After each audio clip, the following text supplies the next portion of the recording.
All right, hello everybody. Quick video as I'm getting out a kiln load. If you follow me on Facebook, and if you don't, here's how to follow me on Facebook. You can find it on my link tree.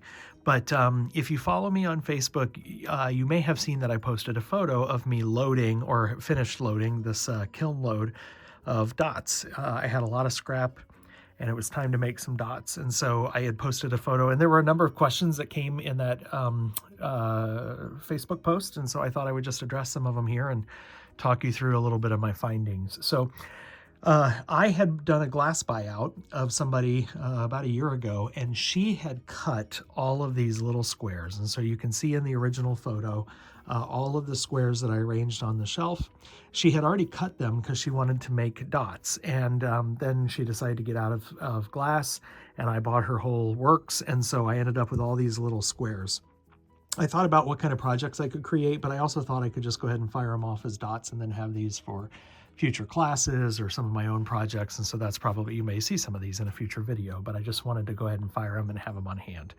But I want to talk about a couple of the learnings or some things that came out of this. Now, I fired on papyrus paper because I didn't want to deal with anything sticking to the kiln shelf. But I wanted to talk a little bit about, I didn't know all of her colors. And so I was fairly certain that these up here were strikers that would turn some variation of red and orange. And so that's what I've gotten up here. This one had been marked neo-lavender, so I knew that this grouping was neo-lavender. These were not marked, but it looked like they were, you know, some sort of bullseye.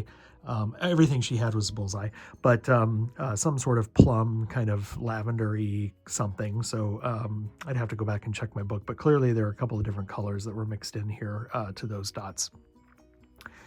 Let's talk a little bit about the ones in the middle. These look black. They're actually not black. So this was a striker. Again, if you go back to the original photo here, I'll try to zoom in. You can see these were actually kind of a lavender color. So these are violet, I believe, in the bullseye range. But violet, you know, pulls together. It gets so dark, and they basically just look black. So I'm a little disappointed in that. Violet glass is extremely expensive. And it's one of the most expensive glasses. So I wish that she had just sold me a sheet of violet as opposed to a bunch of little snips. And in the end, maybe I regret now turning all of these into nuggets, and that maybe I would have come up with something to do with those little squares and gotten what I felt like was more value. So I'm a little disappointed in those. Let's talk about this section over here. So there's a couple different things going on that I want to talk about. These are tiny, tiny little dots. And let me just pick that up and talk about it.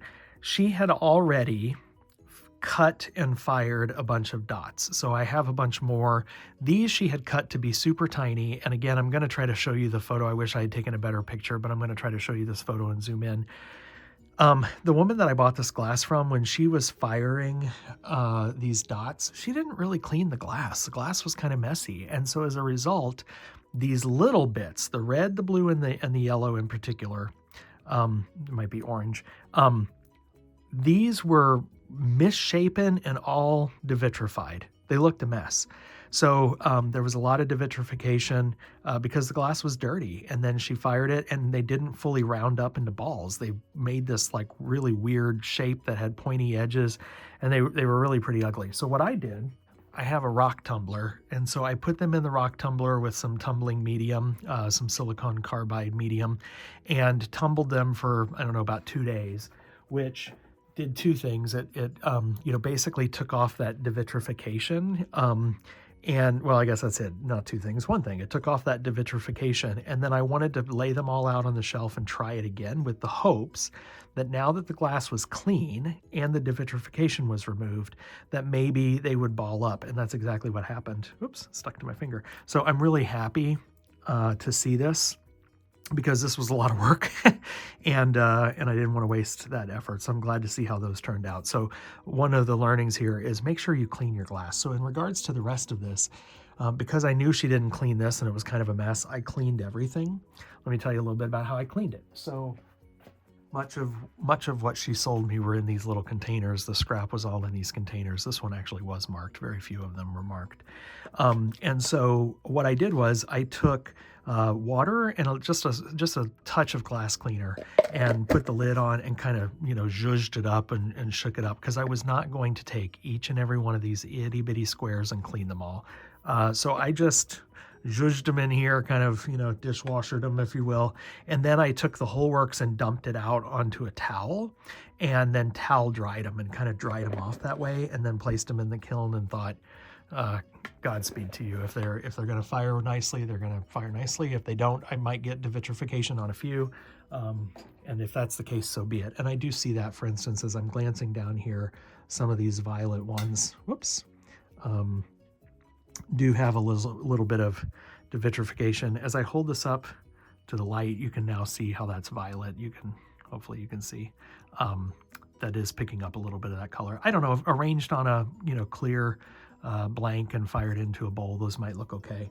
But that one does have a little bit of, you could just see that it's kind of more of a matte finish versus a shiny finish on it. So I figured I'm going to lose a few, but I wasn't going to lose my sanity to do all of that. Now, let me talk about something else that's in here. So some of these pieces, these that you can kind of see interspersed in here, these kind of squarish pieces, these yellow squares. Let me grab these. This kind of lavender square. These were my own glass that I had fired a couple of years ago, and when I tried, they did not fully ball up. They didn't fully, they remained in the square shape, and they also got crazy devitrification. And so I put them to the side. I decided to tumble them in the same batch, give them all the same equal opportunity that the rest of these pieces had. And when I've pulled them out now, or when I open the kiln, all of these orangey ones are still matte. The yellow ones are a little bit better, but there's still kind of a devitrification to them. And the purple still has devitrification. I'm going to throw all these away. And here's why. Because this was these squares in particular were some lots of glass that I bought. And I wasn't, it said COE 90, but I wasn't confident that they were bullseye glass. And they fired so pathetically. And now that they've had a second chance, they still, I'm looking here, like one of these yellow ones kind of balled up. Some of the purple ones kind of balled up a little bit better. But I don't trust them to be fully compatible with my bullseye glass. I think this is some sort of imposter glass, something from China, just not great stuff. I'm gonna throw them all away because I don't trust them. So all of these square ones are just going into the garbage because I don't even want to introduce them into my mix. So another learning there. And then let's see, any last notes? Yeah, let's talk about how to get these up off the kiln shelf. So there are a variety of ways you could do that. I suppose you could just take a broom and kind of sweep everything in, but you're going to get a lot of this paper. And so if you haven't already heard of this tip or seen this, I feel like this is kind of all over the internet. If you live in the United States, you might be familiar with Glad Press and Seal. This is kind of like a traditional cling wrap, but it has a texture on the side and a little bit of sticky. And it's barely sticky, but it's just barely sticky enough to pull up these dots. So I'm probably going to wrap my hand here.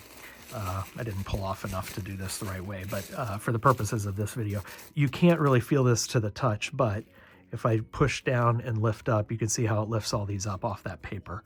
So I'm going to have minimal paper pickup, and you could do this with packing tape, for instance, shipping tape, but they're going to get really stuck on there. This press and seal is just a nice way to pick them up, kind of, put them into a container and then go back and press more and press more. And what I can do then is kind of do these in groupings. These are all mixed up. I'll have to sort the colors out later, but I can do all of these together, all those together, and so on and so forth, and not have to sort through them all later, which is kind of a mindless and not a disappointing job if you just need some mindless work. But that press and seal is a tip that has been all over Facebook, and I really appreciate that tip, and so that's how I'm going to get these up off the shelf. In terms of firing, dots, you can often just go as fast as possible, up to about, in my case, I went 1500 degrees in my kiln, and I held for 10 minutes. And so these were all squares, as you saw in the prior photo. I mean, some of them were rectangles, and I don't expect those to become fully round. but the squares, you know, do ball up fairly nicely in my kiln at 1500 for about 10 minutes. And then basically you just turn it off. You don't even need to anneal. Dots like this, you just don't need to worry about annealing them because you're going to use them in other projects that ultimately are going to get annealed. Now, in this case, I didn't go. Sometimes it depends on your kiln. You can go as fast as possible. I don't even like to go as fast as possible in my kiln. I would probably do 500 or even 600 degrees an hour up to 1500. However, because I wasn't positive about all of this glass and where it all came from and what kind of strikers, there's something in bullseye world called a gold hold. There are some that if you want the color of this violet, for instance, to fully mature, you need to hold it at 1225 for 2 hours. And that will give you the full maturity on colors like some of the pinks, the cranberries, some of those colors. Bullseye has a little tech note on these, and I'll drop the link here in the video notes on YouTube if you're interested in that. So because I wasn't fully certain of all of this glass color, I went ahead and did a 2-hour hold at 1225 just to make sure that I got full color development. But if you know that you don't have a gold hold glass, then you can go ahead and fire faster than that. So that is it. It took a lot of time to lay all those out. I'm looking at this and I'm generally pretty happy. And for those of you who haven't been fusing for very long and wanted to kind of learn about this process, there you go. That's the process. Hope you learned a little something in this video. Take care. Catch you later. Bye-bye.